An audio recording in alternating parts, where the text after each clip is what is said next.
Muito que bem, pessoal, Caio Nascimento de volta aqui com o vídeo base para a gente falar um pouco sobre as estreias, né, da equipe Sub-15 e Sub-17 do Santos no Campeonato Paulista da categoria. Bom, a volta, né, do Campeonato Paulista, porque em 2020 a gente não teve a competição por conta da pandemia, era muito grave a situação no momento, então a gente não teve o Sub-17 e o Sub-15 no Campeonato Paulista. A gente teve, no caso, o Campeonato Brasileiro Sub-17, mas não teve a competição paulista, né?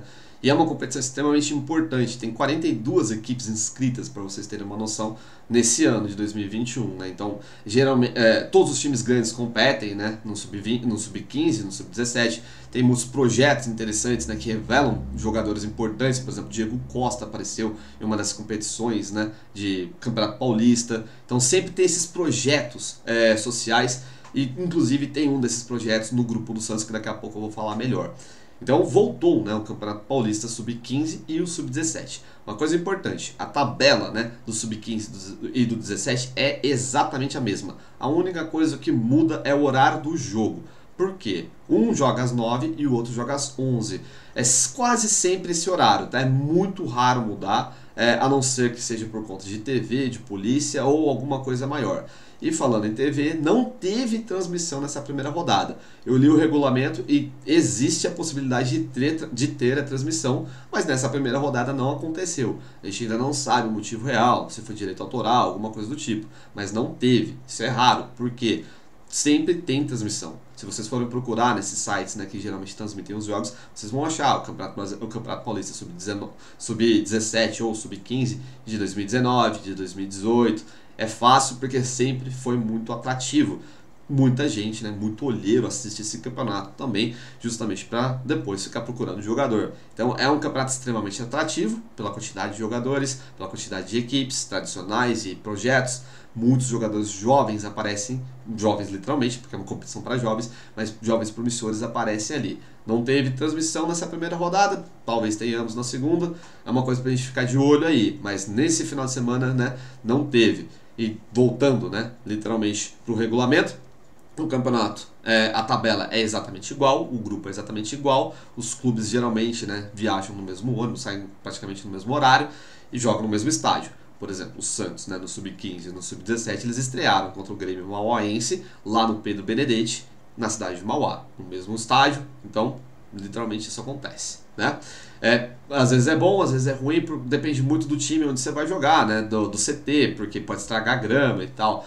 Mas é justamente para preservar algumas coisas do jogo que isso acontece.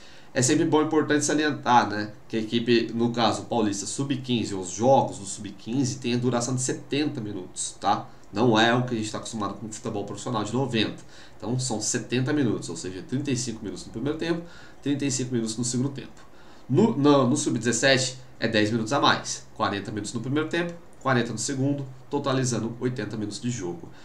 Com exceção do Campeonato Brasileiro Sub-17, que são 45 minutos de cada, né? Chegou a ser 40 na primeira edição, mas depois mudaram para 45. É por conta literalmente do horário do jogo.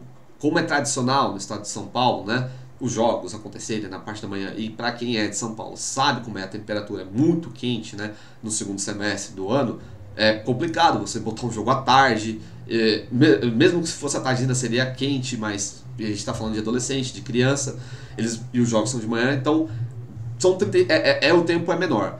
Até, né, se você for gosta, né, de ver futebol de base, especialmente europeu, porque é mais fácil de procurar esses jogos, o Sub-15 é também de 35 a duração e o Sub-17 também é de 40, muito por conta do horário. Geralmente os jogos são de manhã, então para evitar problemas físicos, mentais, qualquer tipo de problema, eles colocam o horário reduzido. Sub-15, obviamente, deveria de ser mesmo reduzido, e o Sub-17, em comparação com o que a CBF faz, é 5 minutos a menos em cada tempo, no caso 10 minutos a menos do que o pessoal está acostumado.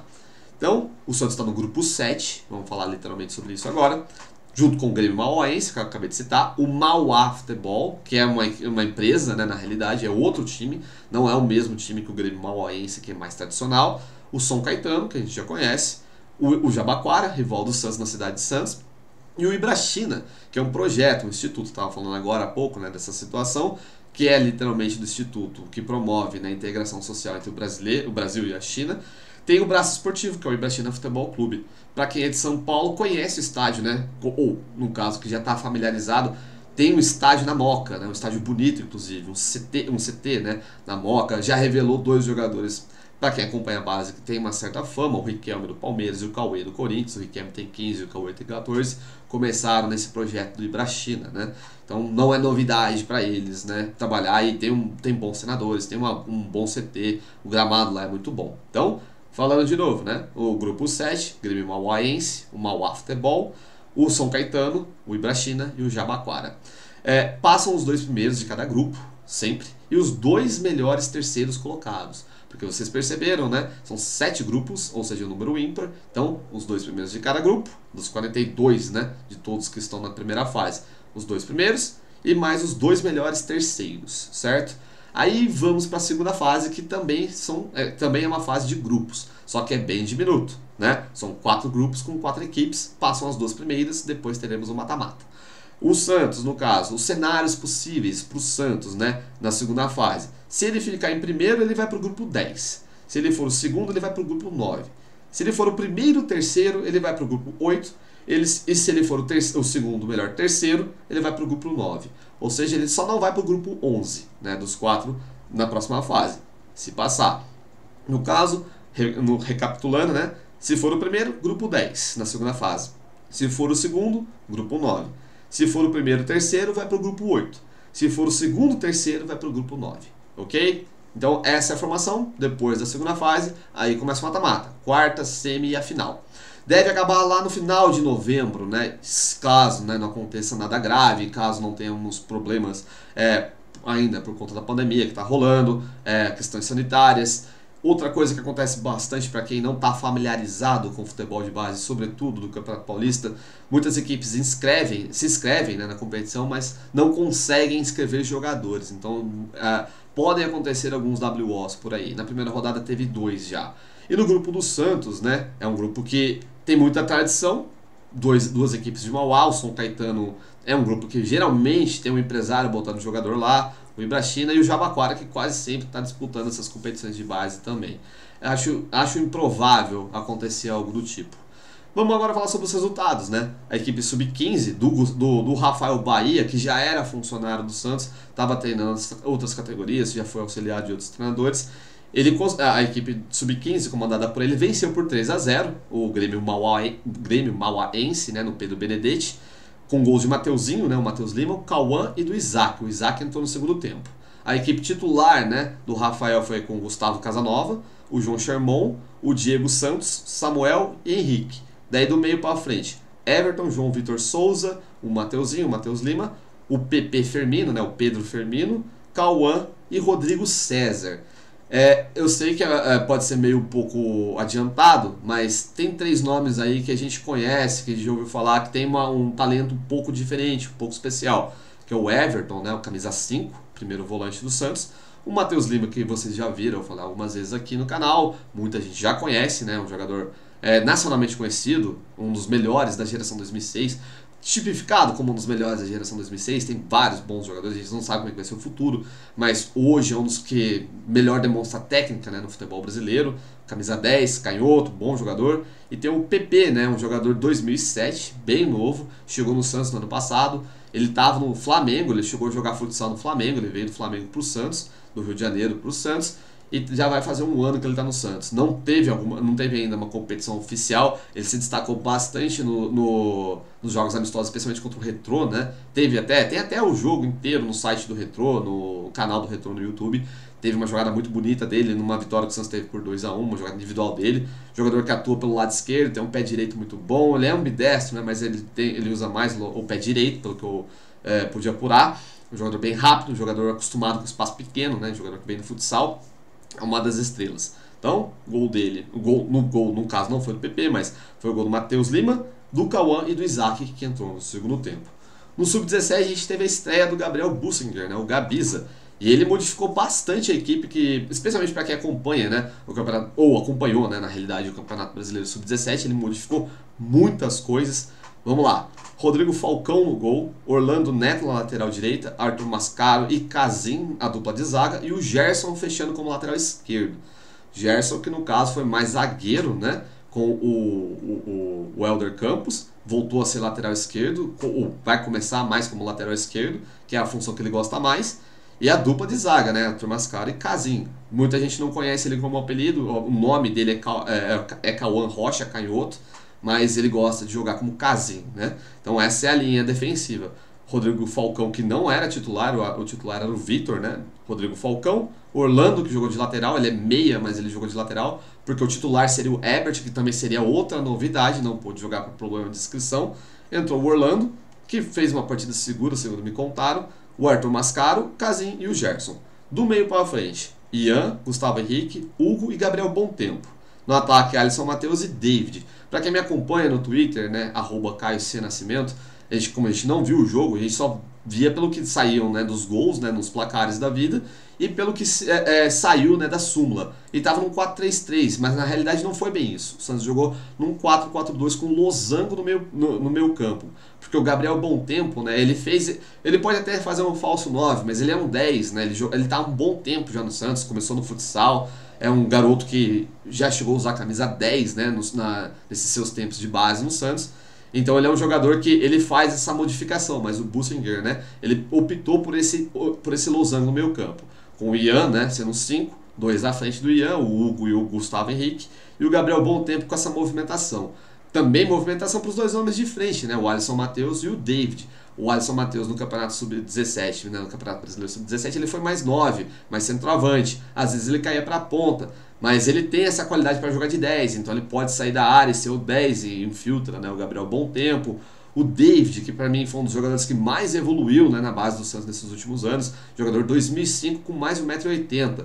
E não é apenas um jogador alto, né? Ele é um jogador ágil, ele é alto e ágil. Ele pode jogar tanto de ponta, como ele já jogou em alguns momentos no Brasileiro Sub-17 e no Sub-20. Ele chegou a atuar já no Sub-20 com o chip, né, de ponta, mas também pode ser um centroavante, porque ele tem mobilidade, ele tem altura para isso, sabe fazer gol. No Campeonato Brasileiro Sub-17, por exemplo, ele fez 3, então é um jogador que está acostumado a balançar as redes, assim como também está acostumado a balançar as redes o Alisson Matheus, que sempre foi artilheiro no Santos, mas ele não é um jogador que tem uma maturação tão explosiva já, né? Não estou falando não de ele não ser rápido.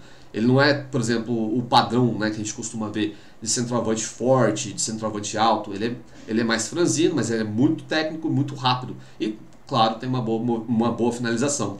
Eu acho que ele costuma finalizar melhor quando ele está com o corpo virado para frente.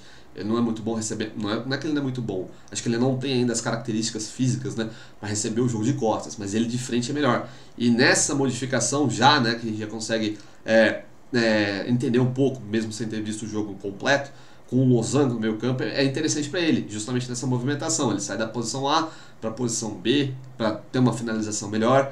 Então isso é importante, né? Muito para a carreira dele, muito para o desenvolvimento dele. Os gols, né, desse 5-1 do Santos foram marcados por Ian, pelo Hugo, né, que é um jogador que também se destacou durante o Brasileiro Sub-17, o David, mais uma vez fazendo gol, e 2 vezes o Alisson Matheus, sendo que uma dessas vezes foi de pênalti. Então, uma vitória importante, até uma avaliação interessante, né, que está sendo feita dentro do Santos internamente, que é resgatar, especialmente falando do Sub-17, o moral de alguns desses atletas. Porque não pelo fato, né, do Santos não ter classificado, ou que o Santos tinha obrigação de classificar no Campeonato Brasileiro Sub-17, mas que o Santos até hoje não se classificou, né, no Campeonato Brasileiro Sub-17. Alguns desses garotos chegaram a jogar em 2020, né, porque teve o Campeonato Brasileiro Sub-17 e o Santos não foi bem. Não conseguiu classificar novamente, né, no Campeonato Brasileiro de 2021. Sofreu algumas goleadas, então assim, é complicado para um garoto, né? A gente tem que lembrar, é uma categoria de crianças, de adolescentes. No Sub-15, por exemplo, no máximo, né, 2005, no caso, 2006, 2007 e 2008. No Sub-17 é 2004, 2005 e 2006, com exceção para 4 jogadores nascidos em 2007, ou seja, para não ficar um negócio meio zoado, né, se a gente pode falar dessa maneira. Então é bem restrito. Então, são crianças, são adolescentes. Então, o moral, né, voltar a ter autoconfiança é extremamente importante. Então, a avaliação dentro do Santos é essa. Independente da qualidade do adversário, do Mauaense ou do Mauá, que pode ser não vai ser o próximo, mas o Santos ainda vai enfrentar, ou do Jabaquara, do São Caetano. Independente disso, eles querem recuperar um pouco, né, a autoestima dos jogadores. Claro, a gente sabe que alguns sempre vão ter, mas no geral não é legal, né? Vocês não vinha de bons resultados no Sub-17.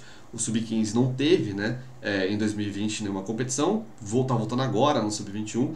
Teve muita remodelação, muito jogador saiu, muito jogador chegou, então precisa ter um pouco de paciência. Mas começar com 2 boas vitórias, né? Ganhar por 3-0 no Sub-15 sem tomar gol é muito importante, é importantíssimo, especialmente do ponto de vista defensivo, e também por ser o novo trabalho, né, do Rafael Bahia, que vai ser o treinador do Sub-15.